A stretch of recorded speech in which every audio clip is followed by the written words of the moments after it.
Take a step back in time with Custom Coatings Incorporated as we explore the storied grounds of Glencoe Mill Village. Journey with us through the halls of the Textile Heritage Museum, housed in the original Glencoe Company store and administrative office, where each artifact from towering looms to carefully preserved documents tells the story of North Carolina's textile legacy.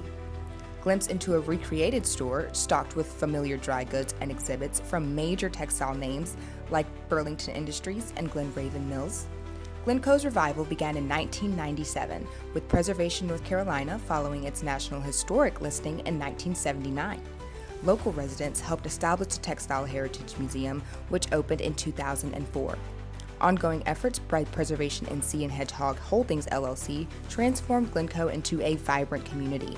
In 2018, a partnership with Alamance Parks secured the museum's future, which continues to thrive through events like school programs, tours, and the expanded Haw River Trail. Hear from the passionate caretakers of its history and see firsthand how Custom Coatings Incorporated helped continue the legacy of preservation and pride for generations to come. Hi, my name is Walker Heinerman, and I'm the Programming and Events Manager here at Preservation North Carolina. My name is Benjamin Briggs. I'm currently the President and CEO of Preservation North Carolina. I'm Kathleen Turner. I am the Piedmont Regional Director for Preservation North Carolina. So we're talking about the Glencoe Mill Village, which is in Alamance County, just north of Burlington. And Glencoe holds a special place in North Carolina history. It's one of the best preserved early mill villages, late 19th century mill villages in the state of North Carolina. It includes the original mill and several of the original mill houses, which are really cool and have been completely restored. At one time, the entire mill village was like a ghost town. The buildings were vacant, many of them were in very poor condition, and Preservation North Carolina saw the opportunity in historic preservation with this mill village to sell it back to private individual property owners who would take on the responsibility of preserving the houses.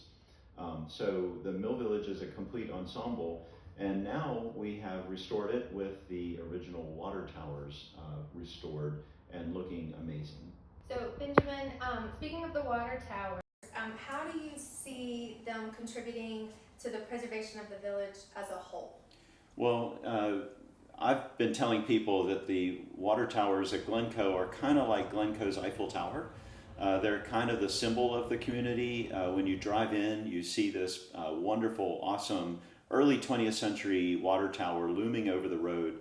And it is an original piece. It's probably one of the earliest water towers standing in North Carolina. And now it's completely restored with the Glencoe logo on the side. So it just looks all tied together and cared for and makes a great presentation. Walker, how do you envision the restored water towers becoming like a focal point for community events and things that are going to go on at the village? Well, I look at it as kind of an anchor, like Benjamin said, to the entire village itself. This past September, we had our own preservation celebration to help bring attention to the area. We hadn't revisited it for a while. So really it's just a gathering place for everyone, a centralized location that introduces them to the textile mill and the chairman of the board event space, all the houses, of course, the mill that's hopefully going to be redone soon, and a family gathering spot for the community, if you will. Okay, thank you. And then Kathleen, real quick, from a regional perspective, what significance do the water towers hold for the broader Piedmont area, like beyond Glencoe Village itself? I think it serves as an excellent example of how a community or a specific location can utilize the intrinsic and original aspects of the landscape as well as the built environment. So for example, in North Carolina, we saw vast industrialization in the 19th and early 20th century. And so a lot of these communities that we're busy preserving have textile mills, other sorts of mills and manufacturing enterprises, some of which are no longer in service. What can we do in our local community to invite or entice additional investment in our communities with economic benefits, but also quality of life benefits? And what we saw in the Glencoe Mill Village on the Hall River was you have this authentic landscape that had been a favorite amongst photographers and other people who just loved wonderful old places, and it was sort of a ghost town. And then as it started coming back to life after our acquisition, and each little piece was being restored, then you saw this catalytic effect. So now other communities can replicate that. You've got economic development benefits, you have the conservation aspect, you have recreation, you have ecotourism, heritage tourism, the list can go on. So whatever other little local community has these community assets can look at an actual example. What worked there, maybe what won't work in our community, we can adapt it a little bit. And what I love about the water towers are, they just kind of soar up there. They're a locator. They attract your eye. They're on all the billboards for, Alamance County's tourism authority. And there's a reason for that. They're very picturesque. And a lot of communities have those. So they can utilize this as an example. Can you guys describe the state of the water towers before they were restored? Oh, they were peeling badly. So they had been repaired many years ago, not long after Preservation North Carolina acquired the property. So some mitigation was done, and painting, and something happened where that started peeling off a little bit. And then Hurricane Isabel happened around 2005. And a tree fell on the large water tower. We have two. We have the large, and we have the small, which is sort of around the corner. So we brought in an engineer, and in doing so, reshored it up, and it doesn't hold 30,000 gallons of water anymore. It just has to hold up itself. So that was an easy one, but then it got repainted. So fast forward 20 years later, it was time. And we wanted to do a logo originally, but we just didn't have the funding, and this time we did. I think it took about 3 weeks to a month. That's fast. Because I think there was some bad weather in there a little bit. It might have been a little longer based on what I'm seeing. I think it was probably about 6 weeks total. It may not have May been all into at one June. time. Right. It was May Right. to June. Well, there was some prep stuff, and we Yes. had to figure out, okay, where's the water coming from? Right. For the water. Still very quick though. That's remarkable. Yeah. I came into this very, very late. So Oh yeah, you were here. Yeah. No, it was good. It was a good project. I It looks really- so good. Yeah. The residents love it. Good. Oh yeah. I couldn't imagine what it would look like without the paint. That would be so. It's like no lipstick on, but you're fully dressed. But that looks kind of cool too, because I think Yeah. a big chair like the lofts. Yeah. There's a project in Thomasville.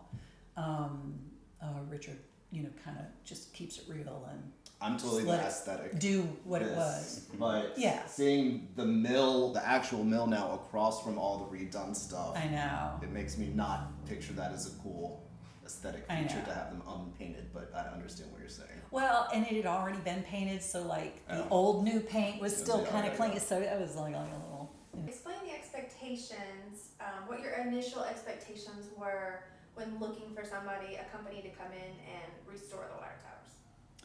It was a skill set that's not easily readily available out in the community, to get somebody to hang from a skyhook out of nowhere to go to take the rust off, to really review the structure of the building. So it's absolutely a special skill set that not many painters are willing to climb up a water tower that's over 100 years old to make the paint repairs and everything. So, And times two. yeah, and times two. So for us to be able to find somebody that had the skill set was magical. We're so grateful that we were able to yeah. identify the craftspeople that could really take care of this properly. And not just that. I mean, for a nonprofit, who's statewide, so our resources we're spread statewide. We had X amount of funding to do this, and in just going out and talking to different firms, we had a list of issues, and Customs Coatings was like, that'll be fine. that'll be fine. It's like, oh my God, this is going to work.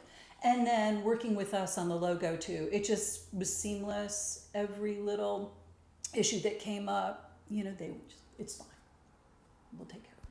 So worked happy great. to hear that. So it sounds like by working with us, we met your expectations. I'm hoping that we exceeded those. Exceeded. I was just about to add that. Thank you. I appreciate that. So kind of switching gears, now that everything is restored there and it's still in the process, what events, do you have anything coming up that you're going to be doing? Community events, anything like that planned for that space? For upcoming events at Glencoe, we are very much looking forward to regularly celebrating, I would say, the area and using it as a jumping off point or maybe an HQ, depending on what we're doing in the area. But I hope that Preservation North Carolina's example invites all the other community members, including historic Preservation Burlington, the Textile Mill. I hope it encourages them to do similar events to us. It's really an example of what can be done in using Custom Coatings as a local artisan living up to its name. I hope also inspires other people in the field of restoration to think about what they can do in the future. And remember that this site is a museum. So across the street from the water tower is a museum. So when people are driving down I-40, I-85 and they see the billboard on the side of the street, they do pull over and they want to learn more about North Carolina history, and that welcoming water tower being right there in the middle of the beacon, the Eiffel Tower of Glencoe, it stands out as a very special part of the community. And there are picnic tables underneath there, and it was in a common area. There are interpretive signs right there in the curb and throughout the village. So there's wayfinding. There are lots of reasons for people to come and park there and just hang out. But now they don't have to worry about paint falling on their head. Now they have a very attractive water tower above them and around the corner. Alamance County Parks has paddling trails there on the Haw River, as well as walking trails throughout the undeveloped areas. So there are lots of opportunities. The Textile Heritage Museum bought the supervisor's house right next to the large water tower, and they're the ones, I think, who put the picnic tables there, and then their porch has a view of it. So lots of gathering, lots of focal points. It's really all come together nicely. Thank you, Custom Coatings, for your amazing partnership in preserving our historic water tower in the Glencoe Mill Village.